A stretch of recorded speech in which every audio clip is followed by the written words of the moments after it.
ನಮಸ್ಕಾರ. ದೀಪಿಕಾ ಕೋಲ್ಕಾರ್ ಕಿಚನ್ಗೆ ಸ್ವಾಗತ. ನಾನಿವತ್ತು ಕಡಲೆಬೇಳೆ ಪಾಯಸ ಮಾಡ್ತಾಯಿದ್ದೀನಿ. ಬನ್ನಿ ಹೇಗೆ ಮಾಡೋದು ನೋಡೋಣ. ಮೊದಲಿಗೆ ಒಂದು ಕುಕ್ಕರ್ ಇಟ್ಕೊಂಡಿದ್ದೀನಿ. ಸ್ಟವ್ ಹಚ್ಕೊಳ್ಳೋಣ.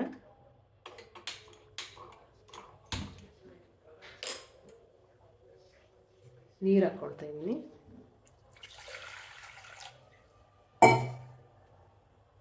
ನಾನು ಕಡಲೆಬೇಳೆನ ತೊಳೆದು ನೆನೆಸಿಟ್ಟಿದ್ದೀನಿ. ನೋಡಿ, ಕಡಲೆಬೇಳೆ ಹಾಕ್ಕೊಳ್ಳೋಣ.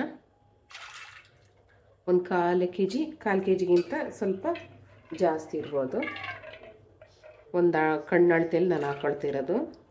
ನಾನು ಯಾವುದು ಬಟ್ಲಲ್ಲಿ ಅಳತೆ ಮಾಡಿ ಹಾಕ್ಕೊಳ್ತಾ ಇಲ್ಲ. ಸುಮ್ಮನೆ ಒಂದು ಕಣ್ಣು ಅಳತೆಯಲ್ಲಿ ಹಾಕೊಂಬಿಡ್ತೀನಿ. ಹಾಗಾಗಿ ಒಂದು ಕಾಲು ಕೆ ಜಿಗಿಂತ ಜಾಸ್ತಿ ಇರ್ಬೋದು ಅಷ್ಟೇ.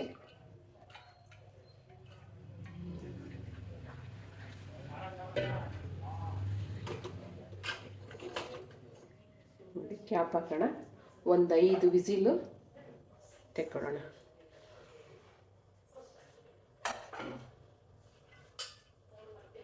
ಬನ್ನಿ, ಕ್ಯಾಪ್ ಹಾಕ್ಕೊಳ್ತಾ ಇದ್ದೀನಿ. ಒಂದು 5 ವಿಸಿಲು ಬರಲಿ, ಚೆನ್ನಾಗಿ ಬೇಯಲಿ. ಓಕೆ, ಇನ್ನೊಂದು ಕಡೆ ಬೆಲ್ಲ ಪಾಕ ಮಾಡ್ಕೊಳ್ಳೋಣ. ಬೆಲ್ಲ ಎಷ್ಟೇ ಚೆನ್ನಾಗಿದ್ರೂ ಒಂದ್ಸರಿ ಬೆಲ್ಲ ಪಾಕ ಮಾಡಿ ಶೋಧಿಸಿ ಹಾಕೋದು ಒಳ್ಳೆಯದು. ನೋಡಿ, ಈಗ ನಾನು ಬೆಲ್ಲ ಹಾಕ್ಕೊಳ್ತಾ ಇದ್ದೀನಿ. ಬೆಲ್ಲ ಪಾಕ ಮಾಡ್ಕೊಳ್ಳೋಣ. ಪಾಕ ಮಾಡ್ಕೊಂಡು ಶೋಧಿಸ್ಕೋಬೇಕು. ಏನಾದರೂ ಕಸ ಕಡ್ಡಿ ಇದ್ದರೆ ಈಚೆ ಬರುತ್ತೆ. ಹಾಗಾಗಿ ಬೆಲ್ಲ ಒಂದು ಕಾಲು ಕೆ ಜಿ ಬೆಲ್ಲ ತೊಗೊಂಡಿದ್ದೀನಿ ನಾನು. ನಾನೇನು ಅಳತೆ ಮಾಡಿ ತೊಗೊಂಡಿಲ್ಲ, ಸುಮ್ಮನೆ ಒಂದು ಕಣ್ಣು ಅಳತೆಯಲ್ಲಿ ತೊಗೊಂಡಿದ್ದೀನಿ. ಒಂದು ಕಾಲು ಕೆ ಜಿ ಇದೆ.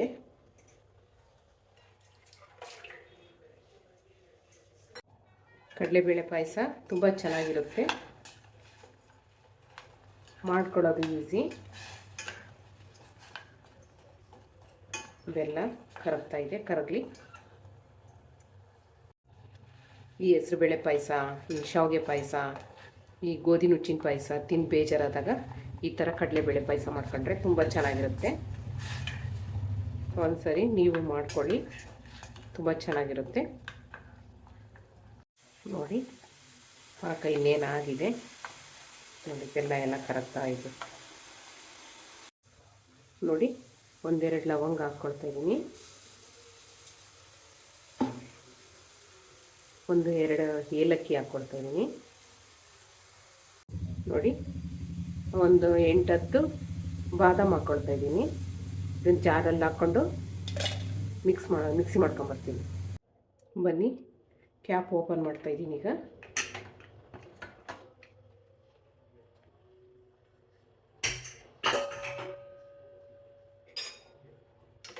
ನೋಡಿ, ಬೇಳೆ ಈ ಥರ ಬೆಂದಿದೆ. ಇದನ್ನೊಂಚೂರು ಹಿಂಗೆ ಮಸ್ಕೋಬೇಕು. ಹೀಗೆ ಈಗ ನೋಡಿ, ಈ ಥರ ಮಸ್ಕೊಂಡ್ರೆ ಚೆನ್ನಾಗಿ ಬರುತ್ತೆ. ಇಲ್ಲಾಂದರೆ ಬೆಲ್ಲದ ಪಾಕನೇ ಒಂದು ಕಡೆಗೆ, ಈ ಬೇಳೆನೇ ಒಂದು ಕಡೆಗೆ ಒಂಥರ ನೀರು ಆ ಥರ ಆಗುತ್ತೆ. ಈ ಥರ ಹಿಂಗೆ ಕದ್ರಕೊಂಡು ಹೋಗಂಗೆ ಬೇಯಿಸ್ಬಿಟ್ರೆ ಮೆತ್ತಗೆ ಈ ಥರ ಮಸ್ಬಿಟ್ರೆ ಚೆನ್ನಾಗಿರುತ್ತೆ ಪಾಯಸ. ತುಂಬ ಚೆನ್ನಾಗಿರುತ್ತೆ. ನೋಡಿ, ಈ ಥರ ಇರಬೇಕು ಪಾಯಸ ಅಂದರೆ. ಈ ಬೇಳೆ ಕದ್ರಕೊಂಡು ಹೋಗಂಗೆ ಬೇಯಿಸ್ಬೇಕು. ಈ ಥರ ಮಸಿಬೇಕು, ಈ ಥರ ಚೌಟಲ್ಲಿ. ನೋಡಿ, ಈ ಥರ ಇರಬೇಕು. ಬನ್ನಿ, ಈಗ ಪಾಕ ಹಾಕ್ಕೊಳ್ಳೋಣ.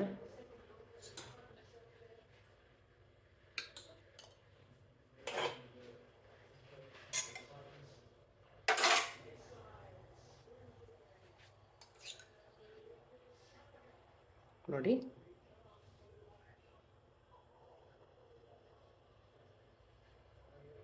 ನೋಡಿ, ಕಡ್ಡಿ ಕಸ ಇದ್ದೇ ಇರುತ್ತೆ. ನಾವು ಎಷ್ಟೇ ಕ್ಲೀನಾಗಿದ್ರೂ ಬೆಲ್ಲ ಇರುತ್ತೆ. ಹಾಗಾಗಿ ಬೆಲ್ಲನ ಪಾಕ ಮಾಡಿ ಹಾಕೋದೇ ಒಳ್ಳೆಯದು. ನೋಡಿ ನೋಡಿ, ಎಷ್ಟು ಗಲೀಜಿದೆ.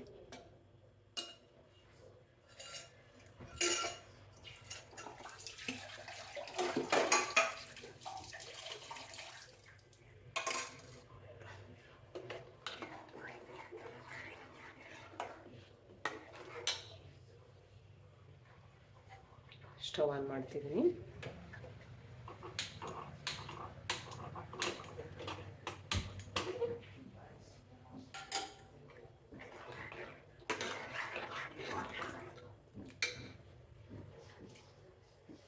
ಈಗ ಹಸಿ ಕಾಯಿ ತುರಿನ ಹಾಕ್ಕೊಳ್ಳೋಣ.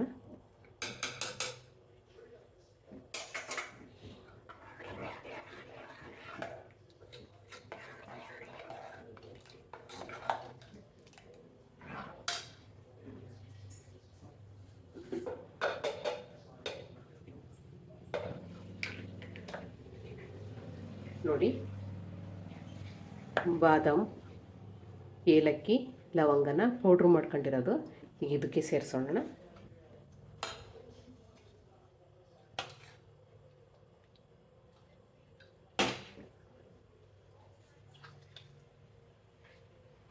ನೋಡಿ, ಪಾಯಸಕ್ಕೆ ಸೇರಿಸಿದ್ದೀನಿ.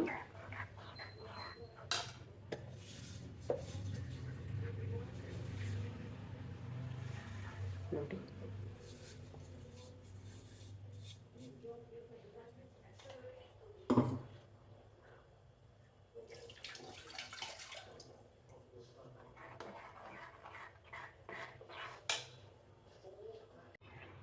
ನೋಡಿ ಈ ಥರ ಇರಬೇಕು ಪಾಯಸ.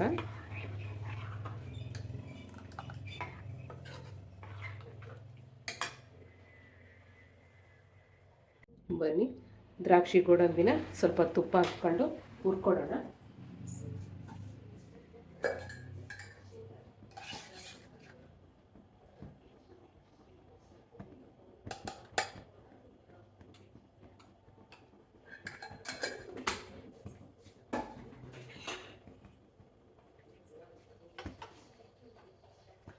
ಮನೆಯಲ್ಲೇ ಮಾಡಿರುವಂಥ ತುಪ್ಪ. ಗೋಡಂಬಿ ಹಾಕ್ಕೊಳ್ಳೋಣ. ನೋಡಿ,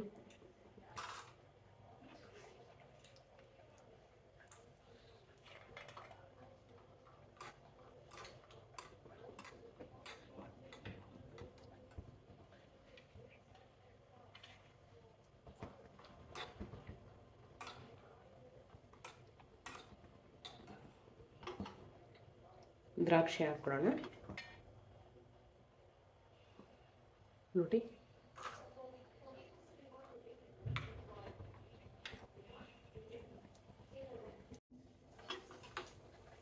ನೋಡಿ ದ್ರಾಕ್ಷಿ ತೀರಾ ಕಪ್ಪಾಗಬಾರ್ದು. ಕಪ್ಪಾದರೆ ಚೆನ್ನಾಗಿರಲ್ಲ. ಸಾಕಿಷ್ಟ ಆದರೆ ಈಗ ಪಾಯಸಕ್ಕೆ ಸೇರಿಸ್ಕೊಳ್ಳೋಣ. ನೋಡಿ,